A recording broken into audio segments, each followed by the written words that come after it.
Bem-vindos à nossa análise aprofundada do exame neurológico. Hoje a gente vai, explorar essa habilidade clínica que é, fundamental. Isso aí. Vamos tentar dissecar um pouco para entender melhor cada parte. A ideia é compreender como fazer uma avaliação sistemática, eficaz do sistema nervoso. Ok, então. Vamos lá? Vamos desempacotar isso? Com certeza. E o nosso caminho hoje, olha, vai desde avaliar o estado mental, os nervos cranianos, aí a gente passa pelos detalhes da força motora, testes sensoriais, até chegar na coordenação, na marcha e, claro, algumas manobras mais específicas. É como se fosse uma inspeção bem detalhada do painel de controle do cérebro para o corpo todo, sabe? Ótima analogia, gostei. E o ponto de partida é sempre entender o propósito, né? Avaliar de forma organizada como é que o sistema nervoso está funcionando. Exato. O fluxo mais clássico, geralmente, começa ali pelo estado mental, aí vai para os nervos cranianos, depois sistema motor e sensorial, e termina com coordenação em marcha. Parece simples falando assim, mas... Pois é, mas cada etapa tem suas particularidades, né? Sim, Começando pelo estado mental, é muito importante entender que a gente não está só vendo se o paciente está acordado. certo. O fascinante aqui é que essa avaliação inicial, ela investiga orientação, tipo saber quem é, onde está, que dia é, memória, linguagem e até humor, comportamento. É como se fosse uma primeira janela para as funções corticais superiores, sabe? As operações mais complexas do cérebro. Uma alteraçãozinha aqui já pode direcionar todo o resto do exame. É um filtro inicial bem importante mesmo. E saindo dessa parte mais cognitiva, a gente mergulha nos nervos cranianos. São 12 pares, né? 12. Emergem direto do tronco encefálico. E cada um com funções muito específicas, vitais. Temos exemplos clássicos, tipo o olfatório, o eye, para o cheiro. Isso. O trio oculomotor, troclear e abducente, 3, 4 e 6, que cuidam dos movimentos dos olhos. E o vestíbulo coclear, o oitavo, para audição e equilíbrio. Testar isso direitinho dá pistas sobre o tronco encefálico. Total. E olha, memorizar a ordem e a função desses 12 pode ser um desafio no começo. Uma ferramenta que ajuda muito são os mnemônicos. A AFUN. Aquelas frases criativas, Exato. aquelas frases ou palavras-chave que ajudam a fixar a sequência ou as funções. Tem várias por aí. Mas claro, é sempre bom achar um que funcione para você, para o seu estilo de aprender, né? Com certeza. Porque o objetivo não é só decorar por decorar. É ter acesso rápido a essa informação na hora H, na clínica. É uma boa estratégia para organizar essa complexidade toda. Agora, avançando para o sistema motor, aí a avaliação fica mais, digamos, palpável. Uhum. A gente analisa a força muscular, em vários grupos, o tônus, aquela resistência passiva ao movimento, Uhum. o trofismo muscular, se o músculo está nutrido, com volume bom, Certo? e se tem movimentos involuntários, tipo tremor, fasciculação. Aqui é onde fica realmente interessante. Essa parte é chave para diferenciar lesão de neurônio motor superior, Lá no cérebro ou medula. isso, daquelas do neurônio motor inferior, que afetam mais os nervos periféricos, a junção neuromuscular. Correto. E essa diferença aparece muito bem nos reflexos tendinosos profundos, Ah, sim. reflexos muito vivos, sabe, exaltados e hiperativos. Isso geralmente aponta para a lesão do neurônio motor superior. Falta aquela inibição que vem de cima. Entendi. Por outro lado, reflexos dimilindos ou até ausentes, hipo ou arreflexia, geralmente indicam problema na via periférica. Pode ser no nervo sensorial, no neurônio motor inferior ou no músculo mesmo. O reflexo patelar, a batidinha no joelho, O mais famoso. é um ótimo exemplo disso. Essa dinâmica dos reflexos é um exemplo claro de como um sinal físico pode ajudar a localizar onde está o problema. E nesse contexto motor, tem o famoso sinal de Babinski. Ah, o Babinski. Em adultos, o normal quando a gente estimula a planta do pé é os dedos flexionarem para baixo, né? Isso mesmo. É o que a gente chama de Babinski negativo ou flexor. Agora, se ao estimular a planta do pé, o dedão, o hálux, vai para cima, estende e os outros dedos abrem um leque, aí temos o Babinski positivo ou extensor. Esse é um marcador clássico de disfunção do trato córtico-espinal. ou seja, lesão do neurônio motor superior. Interessante. Curioso que essa resposta extensora é normal em bebês, até mais ou menos 1 ano, porque a mielinização ainda não está completa. Ah, verdade. Mas a persistência disso, ou se reaparece em adultos, aí é patológico. Só um detalhe importante, a técnica para pesquisar o Babinski é crucial. Se estimular errado... Pode dar problema na interpretação. Exatamente. Pode dar uma resposta que não diz nada, ou o paciente só retira o pé por reflexo, e aí confunde tudo. É uma armadilha comum, tem que ter cuidado. A precisão na execução parece ser um tema constante em neurona. Totalmente. Passando para o sistema sensorial, aí a gente entra numa área que exige muita atenção ao detalhe Sim, e cooperação do paciente também. sim, bastante. Avaliamos diferentes modalidades: dor, temperatura, tato leve, vibração e a própria acepção, que é a noção de posição das partes do corpo, né? Aquela de saber onde está o braço sem olhar. Isso. Geralmente testada movendo uma articulação com os olhos fechados, e o princípio básico aqui é comparar tudo, sistematicamente. Lado direito com esquerdo, parte distal com proximal. E essa pode ser uma das partes mais subjetivas, sabe? E desafiadoras do exame. Déficits sensoriais às vezes são muito sutis. Exige paciência, repetir o teste. Imagino. E ainda tem condições prévias, tipo neuropatia diabética, que podem complicar a interpretação de um achado novo, agudo. Por isso, documentar direitinho é essencial. Não só se tem alteração, mas a intensidade, onde é, segue um dermátomo, um nervo, é em bota e luva. Certo. Cada modalidade sensorial é como uma peça do quebra-cabeça, ajudando a mapear as vias sensoriais. Gostei da analogia do quebra-cabeça, encaixa bem. E para fechar o ciclo padrão do exame, chegamos na coordenação e na marcha. Isso. Testes vitais para avaliar a função do cerebelo, o grande coordenador dos movimentos, do equilíbrio. Exato. Testes tipo o dedo-nariz, né, tocar o nariz e o dedo do examinador alternando, Uhum. ou o calcanhar e joelho, deslizar o calcanhar na canela oposta. Isso avalia a precisão, a eumetria. Perfeito. Qualquer dificuldade aí, tipo um tremor quando está chegando perto do alvo, tremor de intenção, ou errar a mira, dismetria, pode indicar problema no cerebelo. E o teste de Romberg, não podemos esquecer. Claro. O Romberg pede para o paciente ficar em pé, pés juntos. Primeiro, olhos abertos, depois, fecha os olhos. E observa o equilíbrio. Isso. A gente vê a capacidade de manter o equilíbrio sem a ajuda da visão.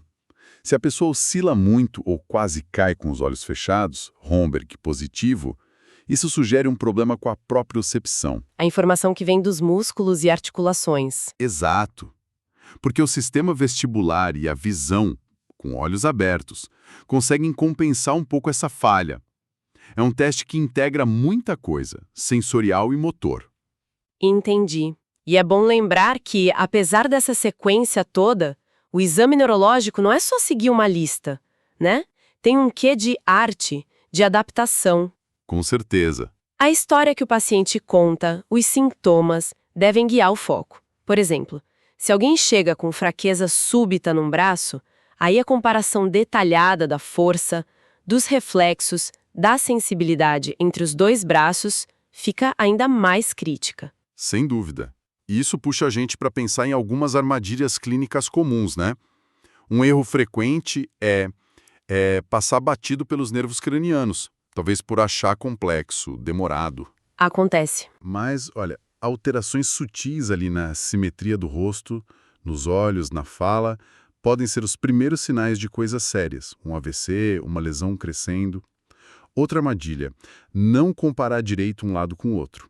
Às vezes, uma leve diferença na força, no reflexo, só aparece quando você compara ali, lado a lado. É verdade. Isso levanta uma questão importante. Até que ponto a pressa ou a falta de atenção ao detalhe pode comprometer um diagnóstico? Tem uma história rápida que ilustra isso bem. Lembre de um caso, um paciente com uma sensação estranha e uma fraqueza muito, muito leve na mão direita. Poderia ter passado batido. Mas um exame motor e de reflexos comparativo, bem detalhado, mostrou uma hemiparesia direita muito sutil, com reflexos um pouquinho mais vivos daquele lado. A investigação depois confirmou uma pequena hemorragia cerebral bem no comecinho. Nossa. Isso foi um lembrete, sabe? A minuciosidade, mesmo em queixas que parecem vagas, pode ser decisiva. É um exemplo marcante mesmo. Mostra a importância de não subestimar nada e ir a fundo. Vamos tentar aplicar isso num cenário hipotético para fixar? Ótima ideia. Imagina o João, 45 anos, chega no atendimento com tontura leve há alguns dias, uma sensação de dormência no lado direito do corpo e uma certa dificuldade para fazer coisas finas com a mão direita. Certo, um quadro que chama a atenção. Seguindo a estrutura, a gente começaria pelo estado mental do João. Ele está alerta? Orientado. Vamos supor que sim, tudo normal aí. Ok? Então, nervos cranianos. A gente poderia testar campos visuais, perdeu visão de lado, movimento dos olhos está tudo conjugado, simetria facial, sorri, levanta a sobrancelha. Audição também. Isso. Qualquer assimetria, a gente anota. Perfeito. Depois, exame motor. Para o João, testaríamos a força comparando os 4 membros. Procurar qualquer diferença de força, tônus, movimento involuntário. Como ele falou da dificuldade na mão direita... Foco ali na força distal, nos movimentos finos. Exatamente. E checar os reflexos comparando o direito com o esquerdo. Se os reflexos estiverem mais vivos à direita, talvez com o Babinski positivo... Sugere lesão de neurônio motor superior afetando aquele lado. Isso aí. Aí o exame sensorial, investigar essa dormência do lado direito, onde exatamente, pega tudo, tato, dor, temperatura, vibração, propriocepção ou só algumas? A intensidade é igual no corpo todo ou tem um gradiente? Essa caracterização ajuda a localizar na via somatosensorial. E por último, coordenação em marcha.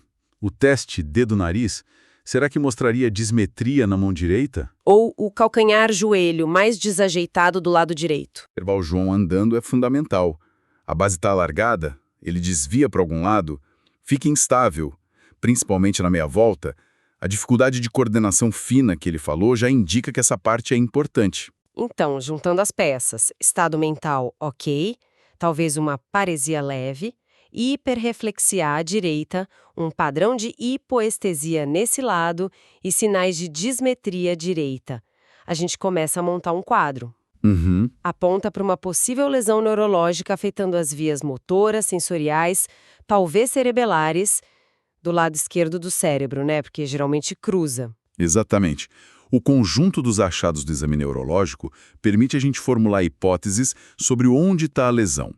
Claro, essa localização clínica tem que ser correlacionada com a história toda do paciente e, muitas vezes, confirmada ou refinada com exames de imagem. PC, ressonância. Isso, TC ou ressonância do encéfalo. A combinação do raciocínio clínico do exame físico com as ferramentas de imagem modernas é que leva a um diagnóstico preciso e a um plano de tratamento adequado. Essa integração é a chave. E para dominar esses passos todos, as nuances do exame, olha, a prática é essencial, mas ter bons recursos para estudar ajuda demais. Sem dúvida. Falamos dos mnemônicos, mas visualizações, flashcards, fazer questões práticas, tudo isso é ótimo para fixar. Cobrir tudo isso de forma consistente exige treino e bons recursos para consolidar, né? E por falar em preparação e ferramentas úteis, se você é estudante e quer se preparar de verdade, entra agora em medicobe.com.br, baixe o app. Ah, boa dica! E aproveita o maior banco de questões do Brasil com provas anteriores de todas as instituições, questões comentadas, resumos práticos, aulas completas e flashcards prontos para revisar onde quiser. Excelente! É sobre ter os recursos certos, sabe?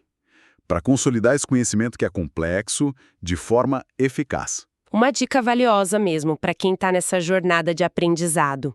Então, recapitulando rapidinho nossa exploração de hoje, a gente percorreu o exame neurológico desde o estado mental e nervos cranianos, Passando pelo motor, sensorial. e finalizando com coordenação e marcha.